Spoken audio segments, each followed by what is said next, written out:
নমস্কাৰ বন্ধুসকল।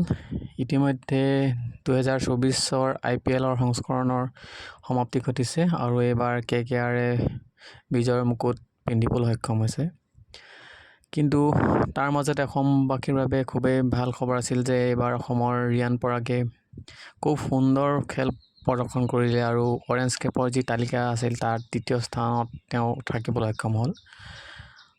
এইকাৰণেই ভাল লাগিছে যে যোৱা 4টা সংস্কৰণত ৰিয়ান পৰাগে মাত্ৰ 6 ৰান সংগ্ৰহ কৰিবলৈ সক্ষম হৈছিল আৰু এইবাৰ তেওঁ মাত্ৰ 14টা ইনিংছত প্ৰায় 573 ৰান সংগ্ৰহ কৰিবলৈ সক্ষম হ'ল। আৰু তাতোকৈ আৰু এটা ভাল খবৰ আছে যে IPL শেষ হোৱাৰ পাছত প্ৰাক্তন ক্ৰিকেটাৰ তথা বিভিন্নজন ক্ৰীড়া বিশেষজ্ঞই যি IPLৰ 24ৰ শ্ৰেষ্ঠতম একাদশ বাছি উলিয়াইছে, প্ৰায় মেক্সিমামেই সকলোখিনিয়ে ৰিয়ান পৰাগক সেই তেওঁলোকৰ একাদশত স্থান দিছে।